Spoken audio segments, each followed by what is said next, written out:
ভাসুরের সাথে কোনোভাবেই বিয়েটা মেনে নিতে পারছিলাম না। খুব অল্প বয়সে বিয়ে হয়েছিল আমার, তারপর বিধবা হয়ে যাই অল্প সময়ের মধ্যেই। আর বিধবা অবস্থায় শ্বশুর বাড়িতে থাকাটা খুব কষ্টদায়ক হয়ে যায় যে কোনো মেয়ের জন্য। 18 বছর বয়সে আমার বিয়ে হয়েছিল, তখন বয়সটা অনেক কম ছিল। তার ঠিক 2 বছর পর আমার স্বামী মারা যায়, আজ থেকে 6 মাস আগে। আর এই 6টা মাস আমাকে খুব বাজে পরিস্থিতির মধ্যে দিয়ে যেতে হয়েছে, যা আমি বলে বুঝাতে পারবো না। আমাদের প্রেমের বিয়ে ছিল। প্রথম দিক দিয়ে শাশুড়ি মেনে না নিলেও পরে ঠিকই মেনে নিয়েছে। আমার স্বামী আমাকে অনেক বেশি ভালোবাসতো। শাশুড়ি অনেক বেশি কড়া শাসনেও রাখেনি, আবার ছেড়েও দেয়নি। তবে আমার শাশুড়ির একটা শর্ত ছিল, আমি এখন কোনো বাচ্চা নিতে পারবো না। উনি কড়া ভাবে আমাকে মানা করে দিয়েছিলেন। যদিও আমাদের বিয়েটা তিনি মেনে নিয়েছিলেন এবং তিনি তার ছোট ছেলেকে খুব ভালোবাসতেন। আমাকে উনি অত্যন্ত স্নেহ করত, কিন্তু এ কথা কেন বললো তা আমি বুঝতে পারতেছিলাম না। আর আমার শাশুড়িকে জিজ্ঞেস করার পর উনিও কিন্তু আমাকে কিছু বলেনি।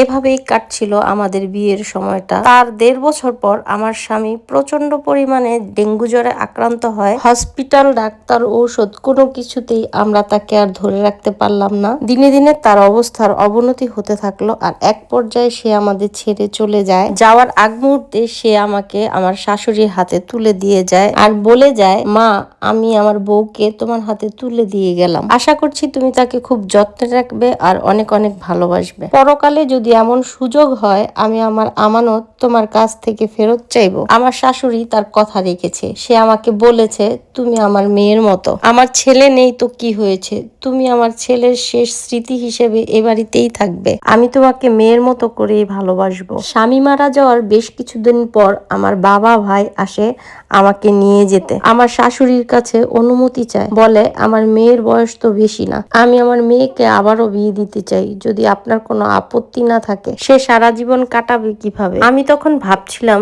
যদি আমার একটা সন্তান থাকতো তাহলে সেই সন্তানের দিকে চেয়ে আমি বাকিটা জীবন কাটিয়ে দিতে পারতাম। খুব আফসোস হচ্ছিল। তখন আমার শাশুড়ি বলল, ঠিক আছে, আপনারা ওকে নিয়ে যান। আমি যখন যাচ্ছিলাম আমার শাশুড়ি খুব কান্নাকাটি করলো, কিন্তু বাবার বাড়িতে বেশি দিন থাকতে পারলাম না। 3 দিন পর আমার শাশুড়ি চলে আসলো আমাকে নিতে। আমার বাবা ভাইয়ের কাছে অনুমতি চায় আমাকে তাদের বাড়ির বউ করতে, মানে আমার ভাসুরের সাথে আমাকে বিয়ে দিতে চায়। আমার ভাসুর বিদেশ থাকতেন পড়াশোনার জন্য, সে বিয়ে করেনি। আমি আমার শাশুড়ির কথায় আপত্তি করে বসলাম। আমি আপত্তি করলেও আমার বাবা ভাই আমাকে বুঝিয়ে বলল, ওই বাড়িতে যেহেতু সবাই তোমাকে অনেক ভালোবাসে আর ওদের যেহেতু আরেকটা ছেলে আছে, তাই তুমি এই বিয়েতে রাজি হয়ে যাও, তুমি ভালো থাকবে। আমিও অনেক চিন্তা ভাবনা করে দেখলাম। এক পর্যায়ে আমার ভাসুরের সাথে আমার কথা হলো। সে আমাকে জিজ্ঞেস করলো, হয়তোবা আপনি এই বিয়েতে রাজি না। আমি জিজ্ঞেস করলাম, আপনি কেন আমাকে বিয়ে করবেন? উনি আমাকে উত্তরে বললেন, আমার মা আপনাকে অনেক ভালোবাসে, আমি আমার মাকে ভালো রাখতে আপনাকে বিয়ে করতে চাই,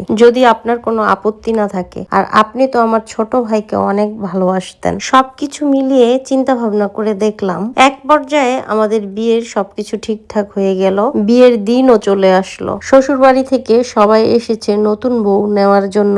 আমার শাশুড়ি আমাকে জড়িয়ে ধরে বলল, তোমাকে আজকে অনেক সুন্দর লাগছে, ঠিক পরীর মতো। আমি মনে মনে ভাবলাম, আমরা কত কিছুই চিন্তা করি, কত কিছু পরিকল্পনা করি, কিন্তু আমাদের পরিকল্পনার বাইরেও মহান আল্লাহ তাআলা অনেক কিছু পরিকল্পনা করে রেখেছেন। আর যেটা ভাগ্যে আছে সেটা হবেই। ওই যে একটা কথা আছে না, ভাগ্যের লিখন না যায় খণ্ডন, বাস্তবতা মেনে নিতেই হবে। এই কষ্টের গল্পটা এক আপুর জীবন থেকে নেয়া। তিনি ফেসবুকে শেয়ার করেছিলেন আর আমি সেখান থেকে কালেক্ট করে আপনাদের শোনালাম। আপনারা যদি চান আপনার জীবনের গল্প আমি এরকম শোনাই, তাহলে আমাকে ইনবক্সে আপনার গল্পটি পাঠাতে পারেন। সকলকে অসংখ্য অসংখ্য ধন্যবাদ। আল্লাহ হাফেজ।